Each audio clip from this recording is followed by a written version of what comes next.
ندیم رضا کا سلام، بات ہے سعودی ولی عہد محمد بن سلمان المعروف MBS کی۔ محمد بن سلمان کو کہا یہی جا رہا ہے کہ وہ مسلسل دیوار سے لگے جا رہے ہیں اور ان کا ستارہ گردش میں ہے۔ یہ گردش میں ستارہ ان کا اس وقت سے آیا کہ جب امریکہ کے اندر ڈونلڈ ٹرمپ کو ریپلیس کیا جو بائیڈن نے، اور کیونکہ پہلے ان کی محبت بہت زیادہ تھی ڈونلڈ ٹرمپ کے ساتھ، تو جو ترکی سعودی صحافی ہیں جمال خشوگی کے جو قتل ہوا 2018 میں استنبول میں، اور اس کے واضح شواہد بھی سامنے آ چکے تھے، رپورٹیں مختلف آ رہی تھیں، لیکن اس کے باوجود ان کو کچھ نہیں کہا گیا اور دوسروں پہ الزام لگا دیا گیا، اور جن کے محمد سلمان جن کا نام سامنے منظر عام پر لایا جا رہا تھا وہ واپس چلے گئے، اور ان کو اسی طرح سے ڈونلڈ ٹرمپ نے ان سے جتنے ہتھیاروں کے معاہدے کیے اور ان کو ایک ایران کا بھی خوف بیچا جانے لگا، اس خوف کے بدلے میں انہوں نے ہتھیاروں کی خرید و فروخت ان کے ساتھ شروع کر دی، اور بھی اسرائیل کو بھی ملوا دیا عرب ممالک سے، کہ جو کل تک ان کے ساتھ ملنا گوارا نہیں کرتے تھے، یعنی ان آفیشلی تو ان کے تھے تعلقات، سرفیس کے اوپر اس طرح سے چیزیں نہیں آتی تھیں۔ وہ ڈونلڈ ٹرمپ کی وجہ سے محمد سلمان، کیونکہ یہ پھنس چکے تھے یہ جمال خشوگی کے کیس میں، لیکن انہوں نے ان کو بچا لیا تھا۔ انسانی حقوق کی تنظیمیں، صحافتی تنظیمیں سب یک زبان تھیں، یکسو تھیں، لیکن ڈونلڈ ٹرمپ ان کی پشت پر کھڑے ہوئے تھے محمد سلمان کی، جس کی وجہ سے انہیں کچھ نہیں کہا گیا۔ لیکن 20 جنوری 2021 کو امریکہ میں جو بائیڈن جہاں حلف اٹھاتے ہیں تو اس کے ساتھ ہی ان کے مسائل شروع ہو جاتے ہیں، کیونکہ جو بائیڈن نے کہا تھا کہ وہ جو سعودی عرب میں جنگیں چھیڑی ہوئی ہیں اور انسانی حقوق کے جو وہاں پہ سلسلے چل رہے ہیں، جن کی خلاف ورزیاں کی جا رہی سعودی عرب میں، تو اس کے انہیں نہیں چھوڑیں گے، اور انہوں نے یہ بھی کہا تھا کہ جمال خشوگی کا کیس دوبارہ اٹھائیں گے۔ انہوں نے آتے ہی اس چیز کا اعلان کیا، اور سب سے پہلے انہوں نے جو ہتھیاروں کی فروخت ہو رہی تھی سعودی عرب اور متحدہ عرب امارات کو، اس پر پابندی لگا دی انہوں نے۔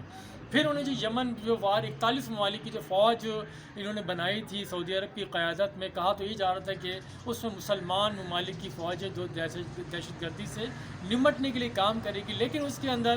ایران شامل نہیں ہے، جو اب ایران شامل نہیں کیا گیا کہ گویا وہی مسلمان ملک ہے، تو اس کے یلغار کی گئی، یہ یمن پہ یلغار کی گئی۔ لیکن جو بائیڈن نے آتے ہی اس پہ بھی امداد سے، اس کی حمایت سے انکار کر دیے، کہا کہ معاملہ جلد سمیٹا جائے، اور انسانی حقوق کے جو کارکن وہاں پہ اسیر تھے سعودی عرب میں ان کی بھی رہائی شروع کر دی گئی ہے۔ لیکن جو بائیڈن کو ابھی بھی چین نہیں ہے، وہ کہتے ہیں کہ معاملہ ایسے حل نہیں ہوگا۔ انہوں نے آتے ہی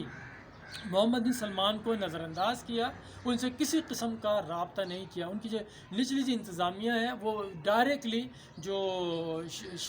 فرما روا ہیں شاہ سلمان، ان کے ساتھ وہ رابطے میں، ان کے شاہ سلمان کے ساتھ بالکل، یعنی کہ محمد سلمان کے ساتھ رابطہ نہیں کیا جا رہا۔ اور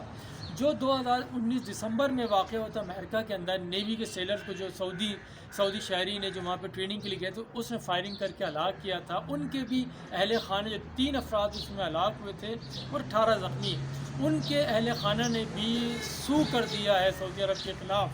تو یہ جو ساری صورتحال سامنے ہمارے آتی جا رہی ہے، اور پھر جو رپورٹ جو ہے جمال خاشقجی کی، وہ جو منظر عام پہ رپورٹ آ رہی ہے، جو اس کی جو تحقیق کرنے والے تھے 4 افسران نے کہہ دیا ہے، باقاعدہ طور پہ کہہ دیا ہے کہ یہ محمد سلمان خود براہ راست ملوث ہیں، کیونکہ کہا وہ یہی جا رہا ہے کہ جو دو طیارے، یہ پرائیویٹ طیاروں کو چارٹرڈ کر کے امریکہ سے ٹرکی بھیجا گیا تھا، جس میں کہا یہ جا رہا ہے کہ اس میں قاتل تھے، جو بالکل جنہوں نے جمال خشوگی کی استنبول ایمبیسی میں بلا کے اور ان کو بند کیا، اس کے بعد ان کے ٹکڑے کر دیے گئے۔ لیکن جو ٹرکی کی انٹیلیجنس تھی اس نے پتہ چلا لیا تھا اور CCTV فوٹیج بھی حاصل کر لی تھی اس واقعے کی۔ اس کے بعد سے ٹرکی اور سعودی عرب کے درمیان بھی تعلقات خراب ہوئے، لیکن وہ ڈونلڈ ٹرمپ کی وجہ سے پردہ اس کے اوپر ڈلا رہا۔ اب لیکن صورتحال یکسر مختلف ہو چکی ہے، اور جو رپورٹ ہے وہ بھی باقاعدہ طور پہ منظر عام پہ لائی جا رہی ہے۔ تو ایسی صورتحال میں اب جو پچھلی دفعہ جو ایران کا خوف بیچا گیا، اور یہ MBS کا یہ جو واقعہ تھا ملوث جمال خشوگی کیس میں، اس کو بیس بنا کر ٹرمپ نے مسلسل سعودی عرب کو بلیک میل کیا، اور اب دیکھنے میں یہ آ رہا ہے کہ ڈونلڈ ٹرمپ ایک نئے انداز سے سعودی عرب کا جو خزانہ ہے اسے خالی کرنے کی منصوبہ بندی کریں۔ وہ MBS کو بالکل انہوں نے ہتھیا لیا ہے، اور اس کے ساتھ ہی ایران کو بھی انہوں نے تھوڑی سی ریلیکس ایز کی ہے، ایران کو بھی ان کے ساتھ دوبارہ جا رہے ہیں، جوہری جو معاہدہ تھا اس میں واپس جا رہے ہیں، جو ڈونلڈ ٹرمپ نے یک طرفہ طور پہ اس سے باہر نکل گئے تھے۔ تو صورتحال انتہائی کشیدہ ہوتی جا رہی ہے، جو سعودی عرب کے لیے پریشانیاں بڑھتی جا رہی ہیں، بالخصوص ولی عہد جو ہیں محمد بن سلمان، جو صرف 36 سال کی عمر ہے، اور ادھر جو بائیڈن ہے 78 ہیں، اور یہاں پہ 80+ ہیں ان کے والد گرامی۔ تو ان کے درمیان بہت جلد یہ کہا جا رہا ہے کہ سعودی فرما روا اور جو بائیڈن کے درمیان جلد اسی ٹاپک کے اوپر بات چیت ہونے جا رہی ہے۔ دیکھنا یہ ہے کہ آگے آنے والے چند روز کتنے اہم ہوتے ہیں اور ان کا MBS کا فیوچر کیا ہوتا ہے۔ بہت شکریہ، خدا حافظ۔